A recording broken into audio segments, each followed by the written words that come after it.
welcome to my YouTube channel CR Ronak Shah. In today's video, we are going to discuss about the categories of companies, that is large cap, small cap and mid cap. ये तीनों company में अंतर क्या है और ऐसे कौन से पैरामीटर्स है जो अपने को हेल्प करेगा to take decision, investment decision कि अपने को कौन सी कंपनी में इन्वेस्ट करना चाहिए। आज की इस वीडियो में ये भी डिस्कस करेंगे कि अगर अपने को आइडेंटिफाई करनी है कि लार्ज कैप कंपनी में कौन सी कंपनी है, मिड कैप में कौन सी कंपनी है, स्मॉल कैप में कौन सी कंपनी है, वो भी आज के इस वीडियो में डिस्कस करेंगे। So let's begin with the help of presentation. Let's understand large cap company, mid cap company या स्मॉल कैप कंपनी क्या होती है, वो जानने से पहले we need to understand what is market capitalization. Why we need to understand market capitalization first, that I will tell you later in the video. But firstly, let's understand what is market capitalization. Market capitalization is defined by the value of company's shares that are listed on stock exchange. यानी जो stock exchange में company का shares listed है उसकी value क्या चल रही है वो इसके लिए रिलेवेंट है। Another thing, MCAP reflect the combined value of company's total number of outstanding share. Company के जितने भी outstanding shares है मार्केट में उसका कंबाइंड वैल्यू एमकैप रिफ्लेक्ट करता है। And another thing, this is completely based on the market value and not the book value of company shares. Let's understand with the help of an example. For example, दो company का example अपन लेते हैं, good limited and bad limited. Good limited का market price चल रहा है that is 100 rupees assume, bad limited का चल रहा है 50 रुपीज। अभी मार्केट प्राइस के हिसाब से देखिए कि तो कौन सी कंपनी की वैल्यू ज्यादा है, तो अपेरेंटली यू विल से कि गुड लिमिटेड का शेयर प्राइस ज्यादा है मार्केट में तो उसका वैल्यू ज्यादा है, right? But that is not the correct answer. Since the share price alone cannot determine the value of company, we will further consider number of outstanding share. So company के कितने shares outstanding है in the market, that is very significant factor in deriving market capitalization. So good limited 100 rupees का market price आपको मैंने already बताया। अभी उसके outstanding share है 1 लाख एंड बैड लिमिटेड के है 3 लाख। अभी आप देखोगे तो 1 लाख एंड 3 लाख, तो आप ऐसा अज्यूम करें आपने कि 3 लाख इसका है आउटस्टैंडिंग नंबर ऑफ शेयर्स, तो इसका वैल्यू ज्यादा है, इसके नंबर ऑफ शेयर्स कम है तो इसका वैल्यू कम है, ऐसा no. We need to understand the formula of market capitalization. Value of the company is equal to, that is market capitalization of the company is equal to share price of the company जो market में चल रहा है into number of outstanding shares। ये इसका formula है market capitalisation derive करने का, राइट? अभी अपने एग्जांपल में गुड लिमिटेड का क्या था, मार्केट प्राइस 100 रुपीज था, नंबर ऑफ शेयर्स कितने आउटस्टैंडिंग थे 1 lakh, so you have to multiply 100 with 1 lakh, you will get 1 crore. That is market capitalization. This 1 crore is market capitalization of good limited. In similar manner, bad limited का क्या था market value share का 50 rupees, number of outstanding shares 3 lakh, so you need to multiply 50 into 3 lakh, you will get 1 crore 50 lakh, that is market cap of bad limited. So this is how you can derive the market cap, right? अब ये क्यों relevant है large cap, mid cap and small cap को identify करने के लिए, how this is relevant?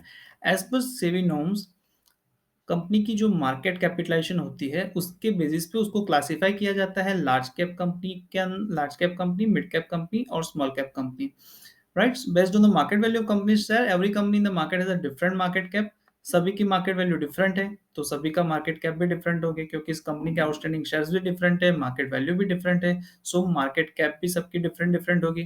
तो market cap के बेसिस पे and as per the SEBI circular, they are classified as large cap, mid cap and small cap.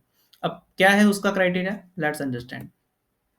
अगर market capitalization के हिसाब से कंपनी का पोजीशन टॉप 100 में है, 1 to 100 में है, then it is called large cap company. 101 से 250 के अंदर है that is mid cap companies, and 251 onwards जो है that are going to be called as small cap companies. So friends, आपको कैसे पता चलेगा कि लार्ज कैप में कौन सी कंपनी है? For that you can visit NSE website और उस पर आप देख सकते हो निफ्टी 100 जो इंडेक्स आपको मिलेगा उसके अंदर लार्ज कैप कंपनीज मिलेगी that are top 100 based on the market capitalization in stock exchange. Similar way आपको पता करना है कि मिड कैप में कौन सी कंपनी है, तो आप निफ्टी 150 मिड कैप पे जा सकते हो, you will find 150 companies in this index.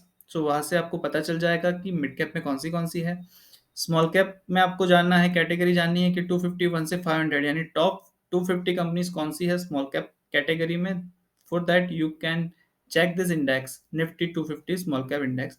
इससे आपको कंपनी का पता चल जाएगा, ये इंडेक्स आप वेरीफाई करोगे तो उसमें कौन सी कंपनी है उसका पता चल जाएगा। देन आप कंपनी के फिनेंशियल चेक कर सकते हो, उसके ऊपर रिसर्च कर सकते हैं। देन यू कैन डिसाइड कि मेरे को किस कंपनी में, किस कैटेगरी ऑफ कंपनी में कितना इन्वेस्टमेंट करना है, राइट। अब अपने कंपनी वाइज पैरामीटर्स देखते हैं कि लार्ज कैप कंपनीज में अगर ये सिनारियो है तो उसका क्या है, यानी और स्मॉल कैप है तो उसका क्या है, मिड कैप है तो उसका क्या है, based on this parameters. So let's first begin with the large cap companies. Large cap company में इंस्टीट्यूशनल इन्वेस्टर बहुत ही ज़्यादा है, यानी इंस्टीट्यूशनल इन्वेस्टर उसमें इन्वेस्ट करते हैं क्योंकि ये कंपनी ने अपना एक प्रूवन ट्रैक रिकॉर्ड है, उनके फाइनेंशियल अच्छे हैं, उनके ग्रोथ प्लान्स अच्छे हैं, वो आगे बढ़ चुकी है, right. So this company, in this kind of companies you will find institutional investor very high. इसमें रिस्क लो है क्योंकि ये कंपनी ने ऑलरेडी रिस्क लेके, यानी उसने एक वेल एस्टेब्लिश पोजीशन मार्केट में अक्वायर कर ली है, सेटअप कर ली है।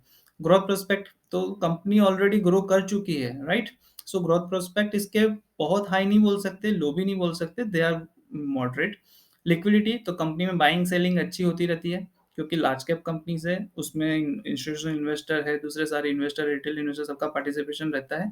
तो you will find this is a very high liquidity इसमें, यानी ऐसा है कि आपने एंट्री की तो आपको सेल करने का, आप कभी भी सेल कर सकते हो। ऐसा नहीं होगा कि one sided buyer one sided seller, you will not find in such kind of companies. Volatility इसमें लो रहती है, ऐसा नहीं होगा कि बड़ी-बड़ी मूवमेंट आएगी, ठीक है? वो एक्सेप्शंस होते हैं but in general scenario large cap companies में वॉलेटिलिटी इज़ लो। अभी लार्ज कैप कंपनीज़ में आपको जानना हो कौन-सी कंपनी लार्ज कैप में फॉल होती है, that you can check, I have already discussed in the previous slide. Nifty 100 index में आप चेक कर सकते हो, वहाँ से आपको कंपनीज़ के नाम पता चल जाएँगे। मिड कैप में देखें, सिमिलर पैरामीटर्स के ऊपर देखें अपने, बात करें तो इंस्टीट्यूशनल इन्वेस्टर उसमें हाई रहेंगे, रिस्क भी उसमें हाई रहेगा क्योंकि मिड कैप मिडल में है, ठीक है? उसको रिस्क रिस्क है, यानी ग्रोथ प्रोस्पेक्ट भी अच्छे हैं तो ग्रोथ है तो सामने रिस्क भी है।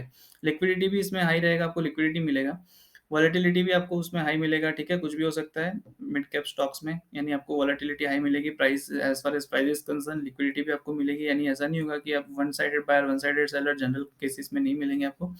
सो अगर आपको जानना है कि मिड कैप कंपनीज में कौन सी कंपनी है, for that on NSE website you can visit this index, Nifty 150 mid cap index, आप चेक कर सकते हो। वहां से आपको मिड कैप में कौन सी कंपनी है that you will be able to derive. Similar way small cap companies ऐसा है कि उसमें ग्रोथ प्रोस्पेक्ट बहुत हाई रहे, हाई होने वाले हैं, वेरी हाई, बिकॉज वो कंपनी ने अपना काम स्टार्ट किया है, कंपनी के पास एम्पल अपॉर्चुनिटीज है ग्रोथ करने के लिए। बट ग्रोथ है तो रिस्क भी उतना ही है क्योंकि कुछ भी, यानी एडवर्स होता है तो you are going to lose your money, तो उसमें रिस्क भी है। इंस्टीट्यूशनल इन्वेस्टर इसमें बहुत कम रहेंगे क्योंकि कंपनी का एक प्रूवन ट्रैक रिकॉर्ड नहीं होगा, कंपनी स्लोली ग्रेजुअली आगे बढ़ रही है, तो इंस्टीट्यूशनल इन्वेस्टर तभी इन्वेस्ट करते हैं जब कंपनी का एक वेल एस्टेब्लिश पोजीशन और प्रूवन ट्रैक रिकॉर्ड हो जाए। लिक्विडिटी, लिक्विडिटी इसमें आपको लो मिलेगी, यानी कभी भी ऐसा मिल सकता है आपको कि बायर ही बायर दिखे, कभी भी ऐसा मिल सकता, कभी ऐसा भी मिल सकता है कि आपको सेलर मिले, कोई बाइंग करने वाला भी ना हो। सो ये केस इसमें पॉसिबल है। वोलेटिलिटी इसमें हाई है, कभी भी कुछ हो सकता है, 18 का 20 हो सकता है, 20 का 60 हो सकता है, 60 का ऑफिस 20 हो सकता है। तो volatility is going to be high in this kind of companies. और इसका एग्जांपल आपको जानना हो कि स्मॉल कैप कंपनीज में कौन सी कंपनीज फॉल होती है, then you can visit the NSE website and on that you can see this index Nifty 250 small cap index. So I hope आपको ये समझ आया होगा कि large cap, mid cap, small cap companies किस basis पे आप उसको बोलोगे कि लार्ज कैप है, मिड कैप है, स्मॉल कैप है। फ्रेंड्स, ये जो ये 1 to 100 है ना, दैट इज नॉट फिक्स। 101 से 250 है, दैट इज नॉट फिक्स, यानी इसमें मिड कैप वाली लार्ज कैप में भी जा सकती है, लार्ज कैप वाली मिड कैप में भी आ सकती है, स्मॉल कैप मिड कैप में जा सकता है, मिड कैप स्मॉल कैप में आ सकता है, लार्ज कैप स्मॉल कैप में भी आ सकता है। क्योंकि ये जो अपने को कैटेगराइज कर रहे हैं अपन, large cap, mid cap, small cap, that is completely based on market cap. तो मार्केट कैप में आपने देखा दो पैरामीटर इन्वॉल्व थे, share price of the company and number of outstanding share. तो उसमें कुछ भी प्लस माइनस होता है, मार्केट प्राइस में होता है, आउटस्टैंडिंग शेयर्स में होता है, तो उसके बेसिस पे ये चेंज होता रहता है। सो ये फिक्स नहीं है कि एक बार लार्ज कैप में आ गया तो वो लार्ज कैप ही रहेगा, मिड कैप में आ गया तो मिड कैप ही रहेगा। Market price and number of shares के बेसिस पे जो फ्लक्चुएशंस होते हैं उसके हिसाब से इसकी कैटेगरी जो कंपनीज की है वो चेंज होती रहती है। सो आई होप आपको समझ आया होगा कि क्या है large cap, mid cap and small cap companies के बीच में डिफरेंस क्या है, मार्केट कैप के बेसिस पे उसको कैसे डिफरेंशिएट किया जाता है as per SEBI circular. So thank you for watching the video till end. If you like this video, then ask your friend to subscribe this channel and share this video among your friends, relatives, and colleagues to enhance the knowledge on this topic. Thank you so much. Thank you so much.